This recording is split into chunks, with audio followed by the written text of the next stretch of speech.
chers téléspectateurs, vous êtes nombreux de nous suivre de partout. Bienvenue dans cette émission dénommée Espace religieux. Cette émission est là pour nous aider, serviteurs de Dieu, servantes de Dieu, prophètes, apôtres, pour vous.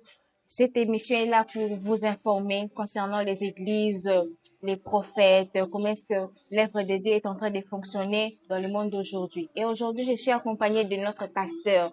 Il s'appelle Pasteur Nono, mais sur ces plateaux, lui-même va nous dire de quel nono il s'agit-il, parce qu'on connaît plusieurs nonos. Il y a des nonos Koutila, il y a des nonos donc Toyeba, nono Basa tellement ébélé.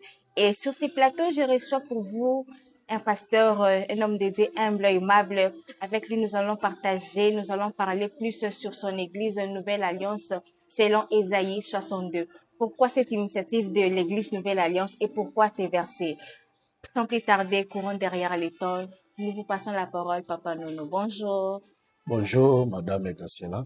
La santé, ça va? Oui, comme vous le voyez. On connaît qu'il y a plusieurs nonos ici et vous vous êtes présenté, vous, pour que nos téléspectateurs vous connaissent. Oui, je m'appelle Nono Ilunga Chikumbi Odia. Ok, Nono Ilunga Chikumbi Odia. ok. On a entendu parler de l'église Nouvelle Alliance selon Ésaïe 62. Quand est-ce que l'église a pu commencer et pourquoi seulement ces références de Ésaïe 62? L'histoire est un peu longue, mais je vous épargne les détails. Le verset que Dieu nous a inspiré, c'est Ésaïe 62. Soki tokolimbo langwata na lingala poete to éclairci pe opinion. Nzambe alingaki ete nakamba vision oyo église Nouvelle Alliance Ésaïe 62. Ndenge nauti koloba ngo ete histoire eza mwa molai, mais soki tokoti na détail nyonso peut-être temps ekopermettre biso te. Na mokuse ezali onzambe azolobela yango toyebi biso banso soki tokotanga yango. Ésaïe 62 alobi na biso: pour l'amour de Sion, je ne mettrai point. Pour l'amour de Jérusalem, je ne prendrai point de repos, jusqu'à ce que son salut paraisse comme l'aurore et sa délivrance est comme un flambeau qui s'allume. C'est-à-dire Nzambe azali komipesa mingi kolobela biso bikelawo biso batu na ye. Il est lui-même notre avocat, il plaide en notre faveur et lui-même il est juge. Kosala ete soki ekosengela ete akata likambo na ye azali kosalela alobi na biso sa justice est vraie. Soki akati likambo azana besoin ya perdieme te. Aza besoin ya conseiller mosusu te po ete akota likambo ya ngana yo. Voilà, en bref, en détail, on en parlera même par après. Ok, merci beaucoup, Pasteur Nono Odia. Yebisa biso mukie, Église Nouvelle Alliance, ebanda kindengeni. Moi, historique na yango. Madame Graciela, kaka ndenge nauti koyebisa yo awa histoire ezali mwa molai, mais nauki koyebisa yo makambo ya Nzambe eza makambo ya kowelela te, eza ya bitumba te. Oui, naza mosali na Nzambe oyo naleki mpe na baeglise mosusu, parcours ezali mpe esi mwa molai, mais esika na bandaki kosala Nzambe, je pense toza na kati ya Kisasa et esika toza kolobela awa esika l'homme de Dieu apôtre Madoche aza aoki kolanda mpe biso. Donc tobandaki kosala mosala ya Nzambe na ndenge nyonso elongo bani. Mais c'était arrivé un certain temps tala kaka Kisasa awa boza kofutela bofandi esika moko mpona kosambela, mais ça peut arriver un certain temps lopango ndenge ezalaka ya bafamille oyo ya ndimi oyo ya boyi esika tobandaki koevre la famille ndaki koyebisa biso un certain jour non botika tolingi totonga. Or à ce temps-là il a fallu être mutu na mutu azonga, donc on n'avait plus un endroit approprié pour na biso kosambela. Donc à ce temps-là chacun est rentré chez lui et moi également j'étais resté chez moi. Parce qu'on a kufandaka kokendaka dimanche okei boye lobi okei boye assoiffé à kosala Nzambe nde esika on a kozwa message. J'avais reçu une délégation des gens au babane kosambela quelque part les jours peut-être auto consoler sous ceux qui va causer la paix pour témoigner. C'est cette délégation qui était venue me voir chez moi à la maison pour me dire bazaki na kati ya retraite et na kati ya retraite nde kombo oti kotuna nga wana ebimela ki bango kuna. Et donc voilà mosali na ngai Nono Ilunga Chikumbi Odia na lingwala le temps que au servi nga ekoki. Alors, c'était difficile, pour tenir la bango. Mais après échange, j'étais quand même convaincu, après ma prière, le ministère qui était là. Merci beaucoup parce que nous voyons que l'appel de Dieu n'a jamais été facile. Et belé abattu qui va kimbele anzam, même si non, je suis trop jeune pour servir l'Éternel. Ce n'est pas mon temps. Ming baki makababa kesa charge. Et tant que ozwa ki sangwana tout comme appel wana yela kiyo. Sentiment na yo zalaki nini. Pe batu nini yango bazalaki tout autour no ya ko épauler au non, papa non, tu peux le faire, c'est l'œuvre de Dieu. Merci, Madame Graciela. Mon tour vraiment, Yamotuya. Servir l'Éternel et c'était. Servir Nzambe, c'est un appel, c'est une évocation. Je me suis posé aussi mille et mille questions. Pourquoi quand Nzambe aloba etengai na tambwisa tout un ministère la vision ndenge pesa meliwana. Bon, na écouté la penga moko pe na kati ta makomi. Jésus-Christ écoute na âge à 12 ans. Il a commencé aussi à épater le monde. Et moi je me suis dit ceux qui na makasi na ngai na okokate. Mais ceux qui aiment Nzambe ne apesinga makasi alobi, c'est lui qui produit en nous les vouloir et les faire. Oui. Je me suis donné na bino voilà Nzambe que ta volonté soit faite. Et voilà pourquoi dans un katia masolo oya kosela Nzambe. Quand vous servez Dieu, c'est quoi votre particularité dans vos prédications? Parce qu'il y en a plusieurs et d'autres, leurs prédications, leurs enseignements, ils sont basés sur la foi, délivrance, espérance. Dans ma prédication, na yo lo koni ni vraiment honnête net biso ba oyo pe to etika na nzela nzambo to ko koyoka te ate mate ya papa nono etushenga nini yango penza za la particularité na ba mate ya na yo. Ebele aba oyo balandaka mingi prédication ndenge na peselaka balobaka selon ndenge baza kolanda koyoka balobiki non pasteur tu as la parole de connaissance. De bango mingi balobelaka effectivement na lobaka yango mingi koloba ete ezala te ngande naza kosala yango. Mais ceux qui nous ont béni, parce qu'ils ont don, ils ont likabo, on a bapesi parole et connaissance. Et c'est ça même la base de l'église. Le tonga l'ensemble est que la basé sur la prophétie, et que a basé sur la délivrance, mais ils ont basé sur la parole de Dieu. Alors, et senga nanga petang masambe la senga beaucoup plus nzambe asunga ete et tonga na à chaque fois na côté les makoté na ba côté où ils ont connaissance de sorte que osé moko alobi na biso était mon peuple péri faute de connaissance. Ce connaissance ezalité moi batu bali mbola pe makambo ko ezalité. Donc ministère ko epesa meli na ngai les ministères ko beaucoup plus la parole de Dieu. OK, merci beaucoup chers téléspectateurs, j'espère que vous suivez hein. Mais papa Nono, vous avez touché un point un peu particulier sur la prophétie. Mais nous voyons aujourd'hui beaucoup de chrétiens bazobunganzila beaucoup plus aussi bazo komi tika mingi emporté na ba prophétie. Comme on dit, la prophétie c'est bien mais toute prophétie doit être examinée. Au moins un chrétien muso soit mon dieu muso ça qui l'église oté. Ah église obana nguyate makam na ngizo tambulate na ki ne église muso donc aza comment je peux dire on peut dire aza stabilité na vie spirituelle na a comme ko compter l'église akon ko compter l'église ko compter ba pasteur ko baté oté kuna eloko ezate or que ce to bito landele eloko nini vraiment écrit aka babilo kona pour que ba chrétien belé bazala na éperdissement en fait.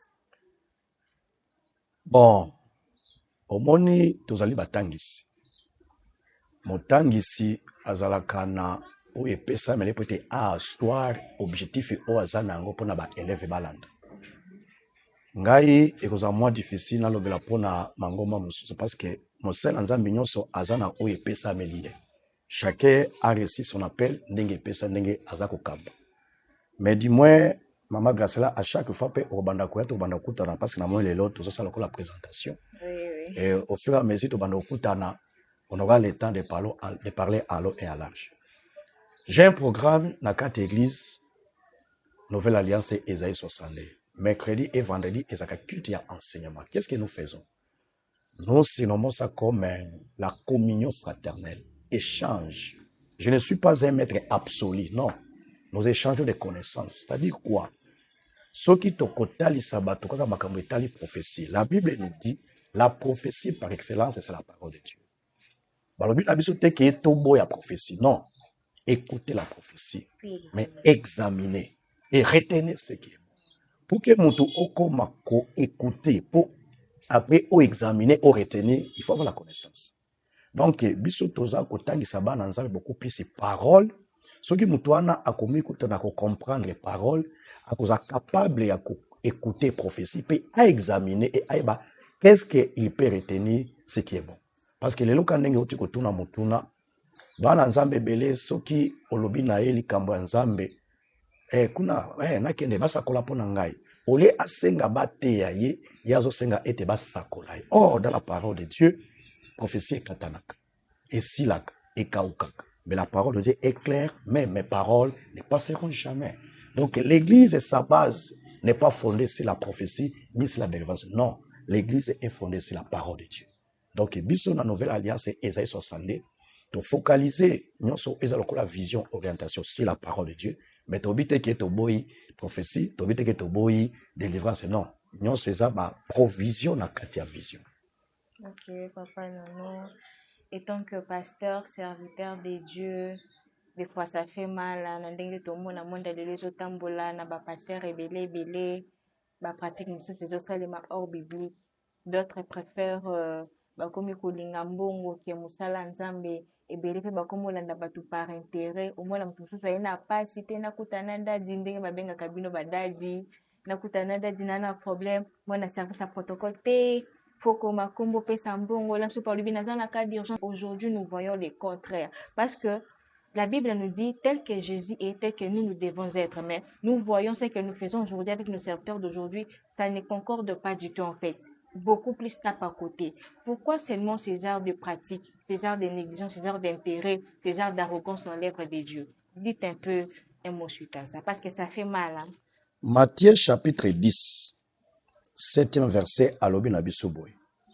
Allez, prêchez et dites les royaumes des cieux est proche. Allez, prêchez. Dans la mission, onzambe alobi na batoma na baikul na ye. Alobi teke allez prophétiser. Parce que la prophétie, bébélé est comme le business. Quand on est au bawana. Donc, ebélé to comme ça va être na prophétiser pour te na mbongo. Ce n'est pas ça. Jésus coutué mon kotango aosa musala oyo. Jésus n'avait pas distribué de l'argent comme ça. Non. Jésus nous a montré comment trouver de l'argent. Alors, bité que oye boye, parce que bando kabelo mbongo. Parce que akotangi sayo kotali sayo. Parce que la parole de Dieu nous encourage de travailler. Et non kotia maloba ya nzambe lokola business.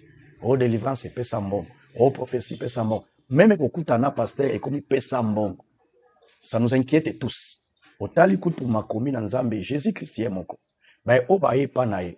Tomona te esika oyo bafutisa mbongo. Ni ses serviteurs, ba disciples na ye, pona okutana Jésus, bafutisa te. Alors, à quoi bon biso lelo awa, makoma nzambe kulola business. Nzamba lobi, ba docteur wana ye atindaki bango te. Ba mitindi bango moko. C'est-à-dire, ba longoli oyo ezali vision nzamba lobi na biso na Matthieu 33, 6e. Cherchez premièrement le royaume et la justice. Alors, bien, mokisa lokola matabis. Mais biso tokomi kote ya bato matabis, kotika oyo principal. Naza komi kumisate et je le ferai jamais. Toza koboya publicité, toza koboya fanatisme na makambo nzambe. Mais dis-moi ceux-là qui vont nous fréquenter, boba kolinga ete bakoma esika toza toba obalanda kabiso, bakoyebisa yo mama Graciela, tofutisa ka eloko te. Parce que le service de Dieu est gratuit. Natangi kaka oyo ezalaki 7. Mais soki ti na 8e verset ya Matthieu au chapitre 10, aza kosukisa koloba ete guérissez les malades plutôt, ressuscitez les morts, purifiez les lépreux, chassez les démons. Alobini, vous avez reçu gratuitement, donné aussi gratuitement. C'est un don. Donc c'est sans effort. Comment elokoyo eza sans effort gana kedotia business. Nde esika o bana nzambe baza d'abord prêcher, baza connaissance pour te bafutisa bango prophétie te, bafutisa bango délivrance te. Voilà. Merci beaucoup, Papa Nono. Vous suivez, hein? Donc, prenez toujours la particularité, c'est Dieu. Mettez toujours Dieu en première position. Le salut est individuel, bien sûr, mais Dieu nous a envoyés pour que nous puissions nous orienter dans le droit chemin. apesi biso basali na ye baapôtre baprophète bapasteur pour que baguide biso dans de droits chemins. Papa, non, j'espère que vous avez des mamans dans l'église, n'est-ce pas? L'église Nouvelle Alliance n'était jamais manqué des mamans, non? Et j'avais entendu parler que non, apparemment le 28 mars de cette année, il y aura une grande activité concernant les mamans. Pouvez-vous un peu nous flasher? C'est quoi le but de cette activité? Soki tokoboya bamama na baprogramme ya église toke mpe andere ya parole parce que nzambe aza kotika mama aza pembeni ya papa parce que azala aide azala assistante de sorte que makambo makende mpe liboso. Oui, bien sûr, il y a des charges particulières, mais etonga nyonso oyo ebengami ya nzambe mama esengeli bazala. Na kati ya église Nouvelle Alliance Esaïe 62, il y a tout un département de mamans basanganaka pona musala ya nzambe. Et effectivement, etombé pe malamu na mois de mars, lolenge tozali, ce n'est pas que toza ko fêter le 8 mars, toza fêter date te, toza ko se réjouir na date te, mais l'événement qui est derrière cette date-là, ya kotalisa ete qui est la femme, ses valeurs, nini oyo esengeli na ye. Alors biso pe na kati ya Nouvelle Alliance, toponaki le 28 lokola semaine ya suka ya kosilisa mois ya mars. Bamama bakokutana na église ndenge bakutanaka kotalisana. Et d'ailleurs, elles m'ont transmis balobi nanga thème oyo bango bazo développer année oyo, la femme de détermination. Nde oyo bango pe bako développer le 28 wana. Ezaka bamama ya Nouvelle Alliance c'était, mais toutes les mamans de la RDC du monde entier, ata oza étrangère écoute na kati ya RDC na Kinshasa awa, yaka le 28 à partir ya 15h. Esika etonga na biso ezali au participer pe na milulu oyo. Merci beaucoup. Une simple particularité. Bien sûr, c'est les mois de maman, les mois de femmes. Ils ont leurs activités qu'ils vont organiser. Papa, non. Une simple curiosité. Hormis ces activités, hormis ces mois de mars, est-ce que c'est aussi intéressant, soit c'est aussi obligé qu'une femme aussi doit prêcher? Parce que Bélé non, moi, sur le côté, voyez, à faible, dites-moi un peu, c'est vrai ou bien c'est faux que non? Moi, sur le côté, soit à côté, à part occasionnellement, dans l'activité à Bissoubas. Pourquoi vous nous limitez ainsi? Mama, motuna na yo, insiye kotinda biso na débat. Or, ngai na evitaka débat na makambo nzambe, noti koloba awa, makambo nzambe ezalaka communion fraternelle. Nous partageons les idées, motuna mtunenge epesa melie. Dans ma famille à moi, par rapport à votre question, Mama Godé Bondembe, azali moko na kati ya libota, asala musala nzambe. D'ailleurs, je la sali là où elle est, baoti ko consacré pasteur, azo diriger toute une église sa femme, na limité en face à école Saint-Raphaël. Donc, motuna wana ke ba mama ba ko théâtre ba ko théâtre to bombi yango na pona boy ko tia débat awa émission toza nango ezali ya présentation ya Nouvelle Alliance. Tokoloba yango makambo wana kozonga parce que toza na posa to yeba po ni bolimitaka basi nazoloba parce que toza na mois ya basi mama kasela to limiter bino te. C'est l'ordre, c'est lo ndenge nzambe apeseli yango. Ngai nazana ya kolongola te, nazana ya kobakisa te. En tout cas tokozongela yango la fois prochaine. Merci beaucoup, Papa Nono, Église Nouvelle Alliance. Ce qu'on peut couper ça va référence, si ça c'est ici ou réellement, un numéro de contact pour la bande de Kobola, Ndabiso, Bana Koza, adresse, Oui, tozali na permanence. Je pense que les gens écoutent bien les mots permanence. Ils ont na Kitega, avenue Kitega, numéro 272. On ezali permanence na biso ya église. À tout moment, au Sengela Koya, que ce soit pour la prière, que ce soit pour nous consulter, que ce soit pour les échanges, tous en permanence, avenue Kitega, numéro 272, na commune ya Lingwala. Et l'église, toujours aussi la même avenue, c'est-à-dire avenue Kitega, numéro 286. Référence nango ezali école Ekam. Donc, so côté à 24, ezali mosikate, de sikatoza kosanga. Ok, papa, maintenant. Baza ebele bazolanda biso bandeko na biso bato na nzambe mpona baoyo bazolanda biso peut-être bakomona kaka émission moko espace religieux mais bayebi te soki eza nini. Mwa liloba yo kosunga bandeko na biso baate bapayen bapagano nde tolobaka bao bayebi nzambe te. Mwa liloba moko ekopuse bango tout mpe bao babungaki nzela nzambe bebala kozonga à travers église nouvelle alliance. Message nini okoki kopesa na bandeko na biso chrétien to mpe chrétienne qui vivent dans l'ignorance? Oui, bandeko nyonso esika bazali, nzambe aza koize patience na moto nyonso. Alors bi, la parole de Dieu doit être prêchée jusqu'aux extrémités de la terre. Jusqu'au dernier, il faut azala oyo aza koyoka liloba na nzambe. Tango nzambe atindaki baekoli bakende koteya bakende 2-2, c'est-à-dire mission eza molai. Batu nyonso bakoyamba Yesu na mokolo moko te.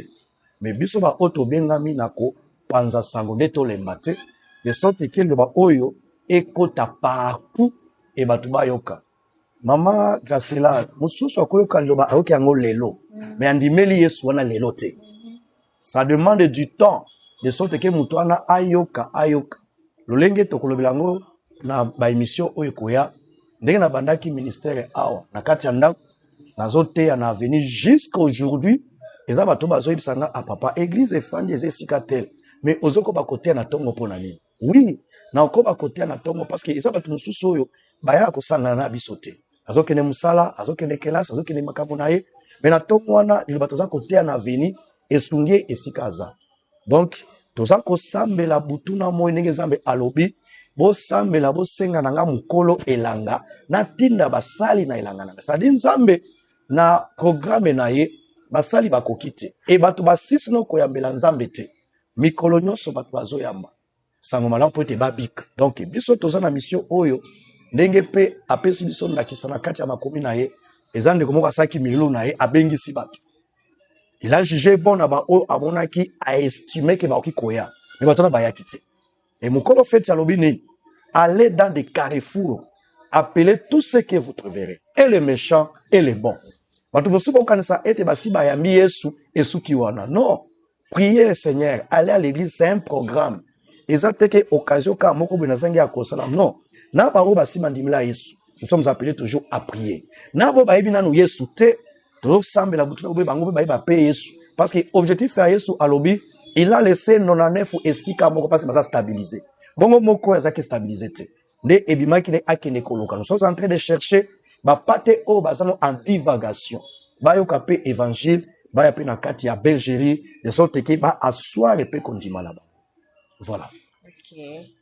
Merci. Toujours l'anda église nouvelle alliance. Donc, oyo nyonso oza chrétienne, oza chrétienne, oza na esika kosambela te église nouvelle alliance eza wana ndenge papa pesi ba adresse ba numéro boyebana kocontacte.